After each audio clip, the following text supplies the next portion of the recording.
Hello, friends, and welcome. You are listening to the Dubcast with Dubside.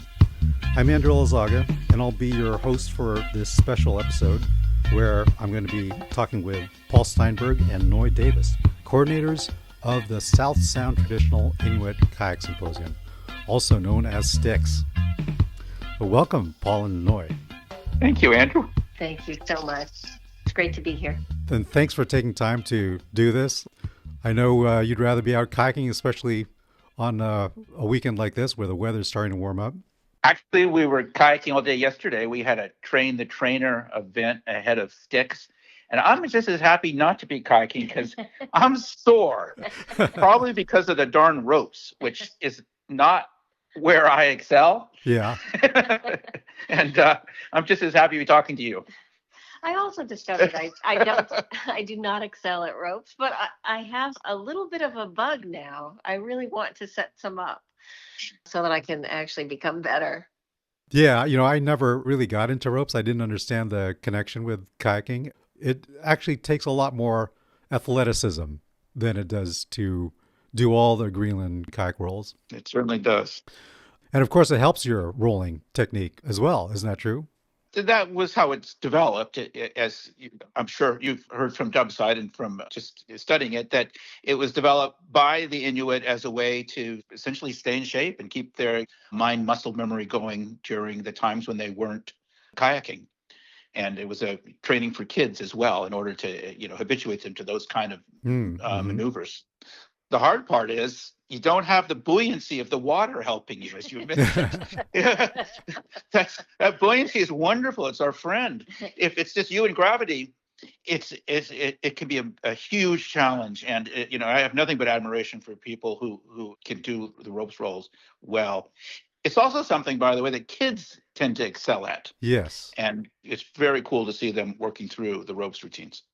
My daughter had tried it once when Dubside had his ropes set up during a symposium in the Puget Sound. Yeah, kids really love it.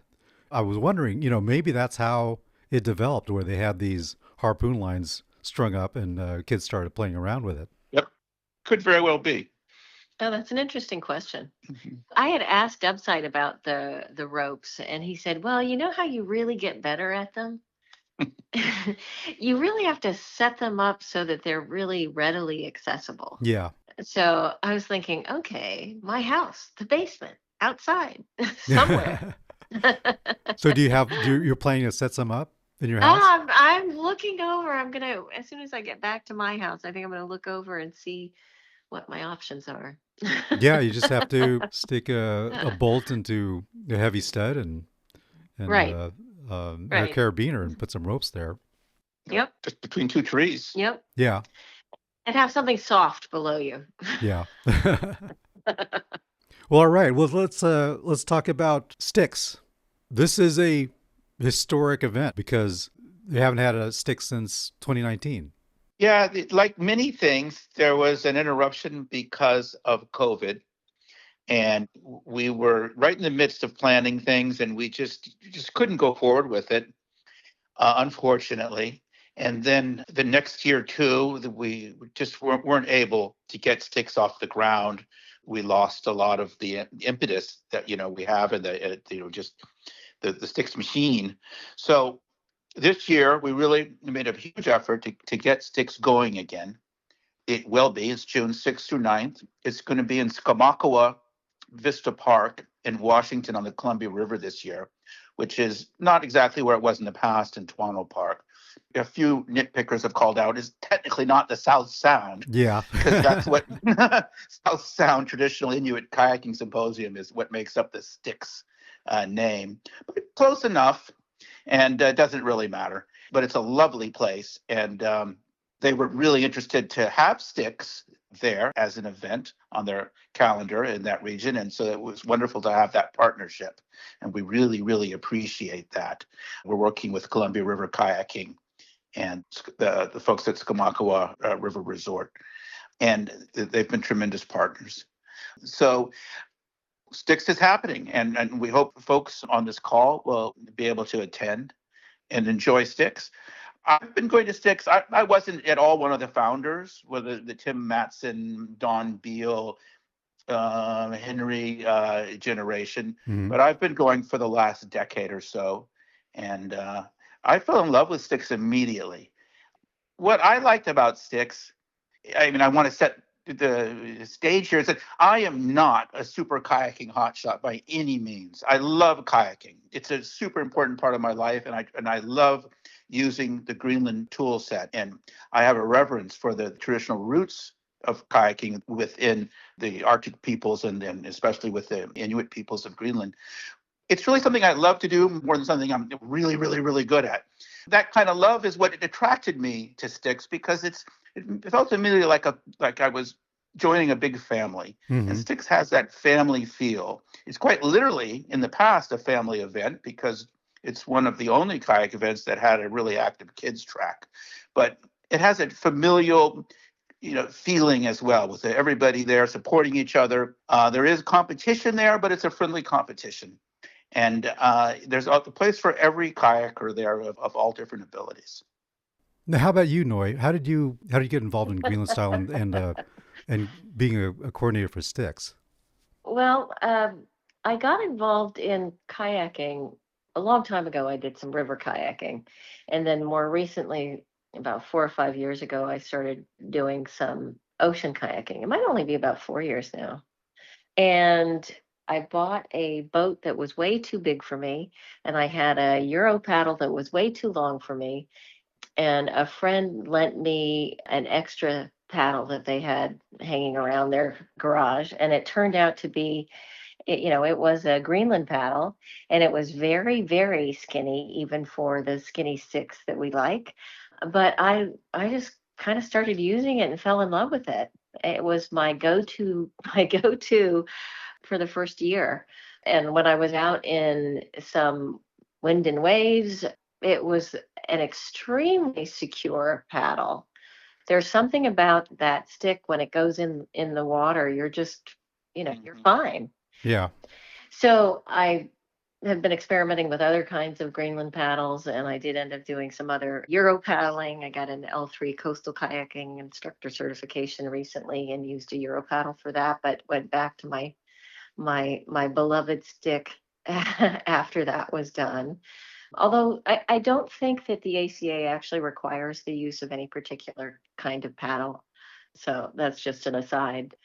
In terms of sticks, my love of the Greenland paddle is what drew me to volunteer to help out with sticks. And they took me up on my offer. Luckily, because Noy is bringing wonderful new energy to the sticks, and she's going to be championing sticks going forward as we go forward in the next couple decades. Oh, yeah. Yeah, Hmm. I mean this Northwest region has such a rich wealth of areas in which to enjoy our sport. There are so many different paddling clubs to draw on, and many people spread out across all those different clubs who are very interested in Greenland paddling. So I think Styx is really such a wonderful event to kind of reinvigorate when we're bringing it back post COVID this time. And I'm so excited about it. And we have, after our train the trainer yesterday, I think we have a number of people who are very excited about it. So we're really super looking forward to it. Neither of us is Dubside, and so we have invited, as you know, Dubside. Oh, yeah. I forgot to mention. Why try to pretend to be Dubside when you can get Dubside? So yeah, so Dubside will be there. He'll be giving the keynote address. Isn't that correct? Yeah, Dubside will be a keynote speaker, and we're having another great speaker too. Another very important person is Brian Schultz. Oh, yeah. Brian's going to be there. And just to pick up a little bit on what Noy was saying, and we are so fortunate here in the Northwest. When I started kayaking, my first kayak was the kayak I built with Brian. And my first paddle was the paddle I carved with Brian. So I started Wow. right away Wow. with a Greenland paddle. I've really never used a so-called Euro paddle. I mean, I have one, of course, and I've used it. But my paddle since I started has been a Greenland paddle, and my boat was an F1. I didn't build one of the East Greenland or West Greenland kayaks. But learning that kind of technique and building it myself meant a lot to me. Just sitting in it and feeling it, the way it moved in the water and it flexed. You could still smell the red cedar smell coming up sometimes. And it really cemented for me what it meant to kayak. And we're lucky to have people like Brian here and to have that kind of tradition here, which it's rare in other places. It's non-existent in other places. Yep, absolutely. And Harvey, I met Harvey very early on. Harvey Golden, who I'm sure many people on your calls know is the preeminent kayak historian of our times, especially with its traditional boats. To have him here and to meet him, I was fortunate enough to live just a few blocks from him in Portland. All of that meant a lot to me and helped guide my career as a kayaker. Wow, yeah. That probably has a lot to do with moving the location down to the Columbia River. A lot of these people live in Portland. Brian, Harvey. Yeah, I mean, originally, and we mentioned, I think, STIKS was in Toronto Park up in the Hood Canal area. Really, the move to the Columbia River this year has much to do with logistics as anything. And we sort of lost our continuing reservation at that park. So where the permanent home of STIKS will be, we're not certain yet. That's to be decided. Like I was going to say, like a lot of things about STIKS, and this is, I think, I want to make this sort of one of the themes as we're talking, is that STIKS is a living thing. And Noy and I are working on it this year, but we're really, really looking for other people to get involved and to people who are interested in traditional kayaking as much as we are. Become involved with STIKS, and you're more than welcome. We're looking for new leadership and new ideas to come into the symposium. Absolutely. I think in the tradition in Greenland, it's a very community event, and we have a broad community, and we're really, really, really open to all who want to come and help participate to make it whatever it is moving forward. Yep, we don't think of it as something cast in concrete that has to be maintained exactly the way it is. If STIKS changes completely over the next few years in good ways, we'll be the happiest people around, because everything needs new ideas and new ways of doing things. I mean, the heart of it is that it's a celebration of this style of kayaking, and it is sharing all this information and getting people like Dubside in to come help share his experiences and expertise, and the camaraderie that we all get from being able to play with our kayaks and our Greenland paddles and our friends out there. Yeah. So I think at its heart, it's all about that, and the specifics of it can develop and change over time. And we're looking forward to how new people who get involved can help grow it. Now, one of the things that has made STIKS unique among the traditional paddling events sponsored by Kayak USA is the kids program that you had mentioned. Is that still a feature of the new STIKS? Well, it is. Yes and no. Okay. This year, we've had very few families with kids sign up. And that's not part of a plan. We want it to remain a kid-friendly, family-oriented event. We used to have a lot of people that would come year after year and bring their kids. I used to bring my kids when they were young.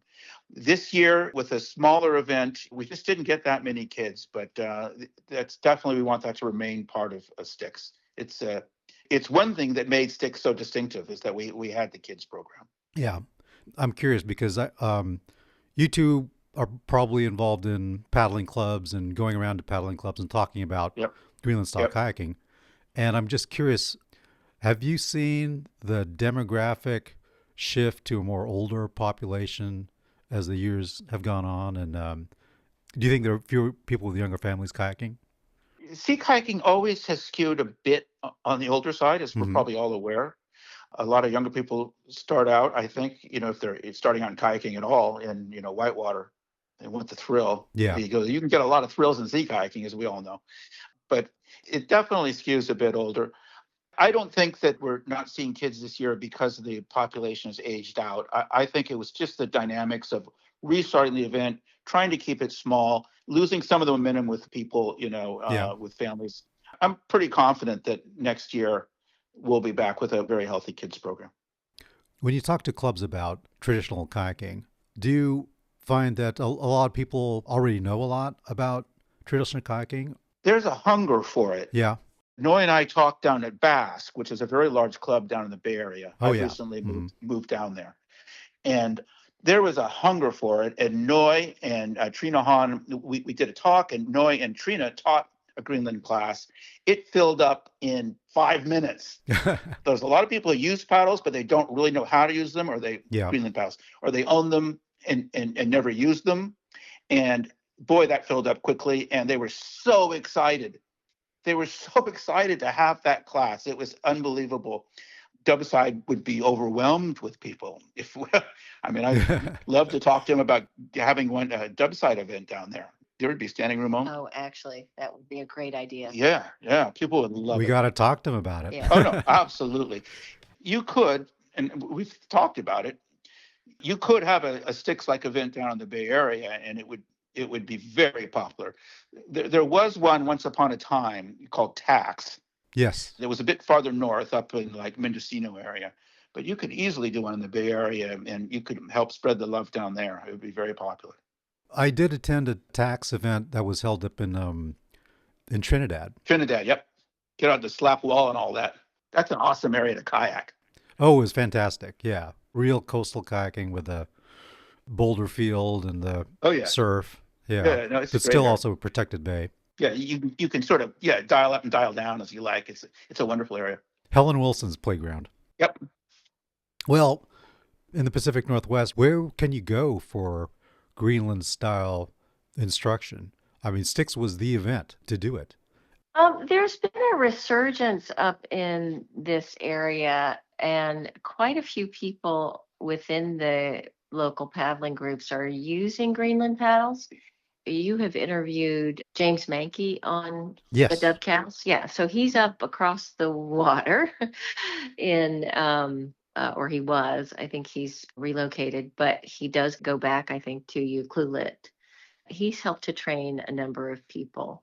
So there are some people who are in this area who use Greenland paddles, but there's just nothing like the STIKS event. And so many of us have been looking to see when it was going to be coming back again. So I think that's why it did fill up, and we are really so happy that it's going to be starting to happen again up here. One thing is, speaking of, passing the knowledge on, that it's a tradition at STIKS for years was to bring folks actually from Greenland. This year, of course, we're not doing that with a smaller scale STIKS this year, but that's something we hope to keep as an ongoing tradition of STIKS, is to bring people from the source to be mentors at the event. So let's talk about the event itself. What do you have planned on the schedule? Well, we have a lot planned. We have a lot planned for such a small event.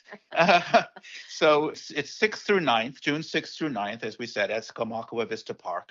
Each day there's a morning and afternoon session, and the morning and afternoon sessions always include a lot of rolling, strokes, and tripping, as well as ropes. You don't have to be an expert roller to come to STIKS at all. It's a lot of people come to learn to roll. A lot of people, that's the skill they want to acquire, or they kind of got to roll. And of course, once you get a roll, it really opens things up. You can get out onto rougher water and in a much safer fashion, obviously, for yourself and for your friends. We recognize that, and we have a lot of opportunities for rolling at STIKS. We also talk about rescuing and how to properly and safely use a traditional kayak that doesn't have bulkheads. So how to dewater the kayak, how to get somebody back in and out of a kayak if they need to, how to rescue people who have flipped over and may not be able to right themselves. It's one of the few places, I think, where you can actually take those kind of classes. That was part of our Train the Trainer yesterday, by the way. We had Don Beal, who's a master at that, and he's a wonderful instructor in those arts. What else? We're also having, honestly, as I understand it, most people go to STIKS for rolling. How can you not, when Dubside is going to be there demoing all of the different roles and having people there who can help you with any of them that you would like to learn how to do? But one can't try to roll all day long. And so there are some other things, kayak related things, that we are offering. and they are like half-day trips Hmm. in the local area. And there are some wonderful refuges nearby. We will be doing strokes, beginning and advanced strokes. We have games as well. Hmm. So traditionally in Greenland, games are an important part of learning and maintaining your kayaking ability, and we follow that tradition.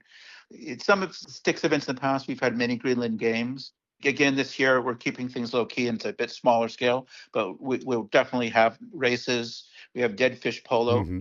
One tradition at Sticks, which we'll always maintain, is the wedding Wait a minute. polo race. Explain the Deadfish Polo. Oh, I just tossed it out there. I Yeah. just tossed it out there. I mean, I know what you're talking about, You but know. it sounds kind of funny. Deadfish polo is a kind of a melee kayaking where you have a, not a literal, but a constructed dead fish. It could be actually something shaped like a fish, like a sock stuffed with flotation. Or this year, actually, Trina Hahn created a ring, which worked really nicely. And essentially, it's sort of a keep away passing game using only your paddles to move the dead fish around. You can do teams or you can just do every person for themselves. It's a lot of fun. And it's also a great way to cement the skills you're learning, because in order to do it well, you have to be able to, scull, you have to be able to maneuver your kayak backwards and forwards to the side. When people get really enthusiastic, people tip over. So you got to be able to roll up. And so it's a way of cementing all the skills that you're learning in a really fun environment. We also do the wedding of Palo race, which also needs some explanation. There was an early movie filmed in Greenland by Knud Rasmussen and others. Hmm. It was a fictional story about an Inuit love triangle. It's a wonderful movie to see. It captures glimpses of obviously fictionalized, but nonetheless, you take it with postmodern eyes. It's still wonderful. And it showcased a lot of the traditional skills, kayaking skills. And we take a subset of those skills and have built it into a Sticks tradition called the Wedding of Palo race, taken from the main character in the movie. And it's a relay race where you move across a short distance in kayaks, and it involves a sprint. It involves a seal tow, which often, when we had a lot of kids, the kids would be the seals and you'd have to drag them along behind your kayak. This year it's going to be adults, so that'll be challenging. And then even No, more challenging. they're in the water when you're dragging them, or In the water. Yep. In the water, hanging off your toggle. okay. And then there's the bride section where you have to have the bride in the movie sits on the back of the kayak as Paolo heroically paddles her through a storm. Oh.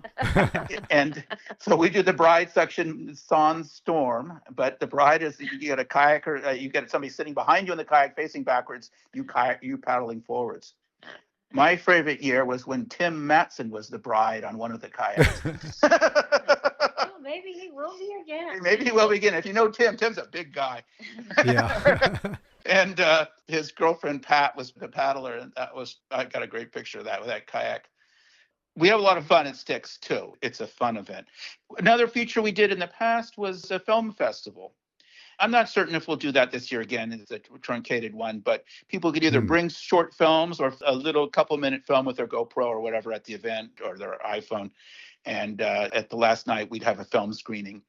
If you go onto the Sticks website, kayaks spelled with a QAJAQPNW.org, you can see the films from our past film festivals, and they're fun to see. Awesome.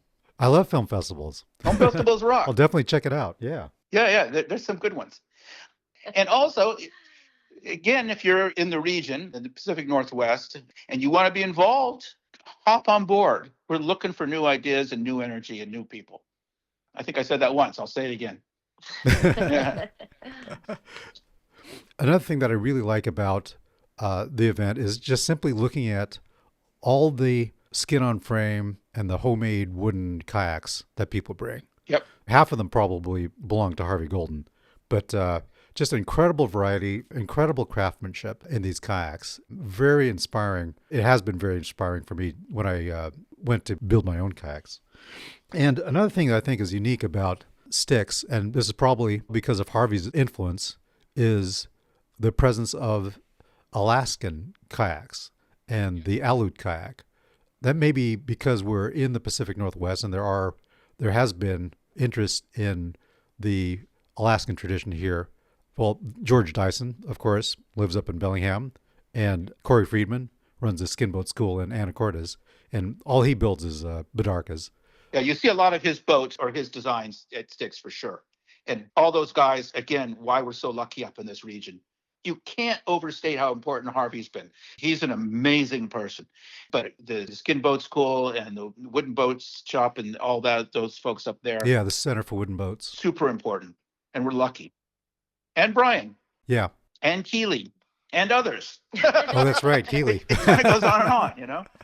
Yeah. Yeah, I first met Keeley at Sticks, and he's gone on to become a National Geographic photographer. Yeah, absolutely. Everybody. And you know what? You too. The Dash Point Pirates, when I was starting to kayak and everything, I was looking at your videos, and oh yeah, okay, they're wonderful, and it helped build you know, it's part of the culture here. It's a very rich culture with roots in that tradition here, and it's nice. Okay, great. What else would you like to mention? Did we mention that we're looking for people to hop on board? Okay, as an aside, you know, I actually volunteered one year. I taught a paddling class, and I led a half-day trip. You know, we went from Tawana State Park up to Alderbrook Resort. Yep. It's a beautiful resort. Yep. Grand hotel. Yep. Marina. We all stopped and went to the bar and had a drink, and on the way back, I mean, the trip kind of took a little bit longer than I expected. That's an awesome trip. Yeah, and we ran into some commercial oyster harvesters along the way and bought a bag of oysters for $5 and grilled them over the fire when we got back. It was an awesome time.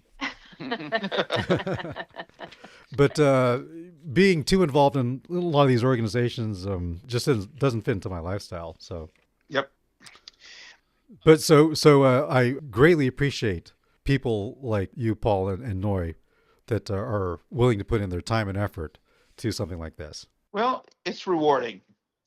You know, like I said, I've been involved with Sticks the last decade, helping organize a bit.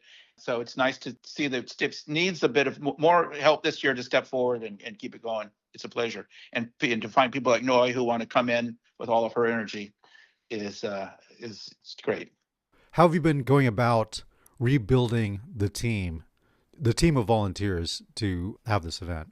We've been really talking to people. Paul and Joanne have been really good about giving some presentations. And after we hold this event, I think it will start to sell itself again.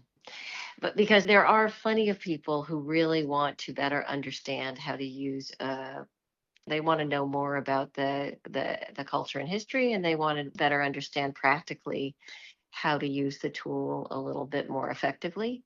And I think that you have this opportunity for an assemblage of many different people who are very interested in and committed to the Greenland paddle and understanding the history, and you get them all together there, and it will end up being, with the lineup of people who we have people with a lot of experience and people with not that much experience and people who really use the tools very, very effectively, and not all the same.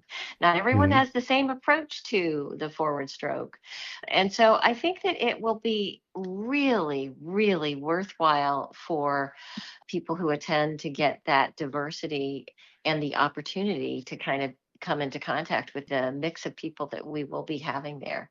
I'm so excited myself and wish in some ways that I was just going to attend and not to help run it. So there you go. Right. Well, excellent. Tell me about the camping situation, because it goes over the weekend, so people stay overnight. And it's one of the nice things about that park is there's quite a few campsites. There's tent sites. There's RV sites with electricity hookups, and there are lodging as well. There's the Duck Inn, there's the Skamako Inn, Vista Inn, which may be sold out at this point. But it's great lodging there, and you can dial it up, dial it down. Yeah, great. We're super excited about it. It's not in the South Sound, but it has some other opportunities for us to explore. It's another area Yeah, with there's different refuges around, and I think that there can be, it'll be really, it's I, it's just pretty going awesome. to be it's interesting this year too. There's going to be a little bit more dynamism there. There's wind Yeah. there that you don't get on the Hood Canal, and there's current. So that'll present new opportunities as well. So that'll be interesting to see how that impacts the event. So it's freshwater. It's fresh water. Yeah, absolutely It's- fresh water, but it's tidal. Okay. We're not that far from the Pacific there. This is definitely tidal. There's quite a bit of tide range, actually. Okay. Well, for me, it'll be 20 years since I first attended STIKS Yeah, in wow. 2005. I'm super excited about it. It was a life-changing event for me, introducing me into Greenland-style and getting to meet all these people in the community. And over the years, I've met so many just really interesting people who are involved in traditional kayaking, and extremely creative people too.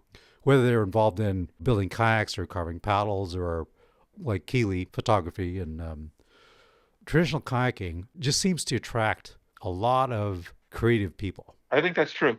I know that's true. Creative types are overrepresented in Greenland kayaking for sure. And I'm not a master builder, but there are some people who have just exquisite building skills. And part of the fun of the event, as you mentioned, is going there and seeing the boats that people have built, either skin boats or often fishing glue boats. And they're beautiful works of art. Absolutely. Okay, well, why don't we wrap it up there? One more time, can you tell people how to find information about STIKS online? The best way is to go to our website, kayak, spelled with Q and a J, kayak Pacific North PNW, KAJAQPNW.org. If you do a Google search for STIKS with two S's and K, STIKS, SSTIKS, it'll bring you there as well. But our website's probably the best way. We're on Facebook. We're soon to be, hopefully more aggressively on Instagram and other venues. But the best way is the website, and that'll tell you a lot, all you need to know about the event. And it's June 6th through 9th at Skamakawa Vista Park in Skamakawa, Washington.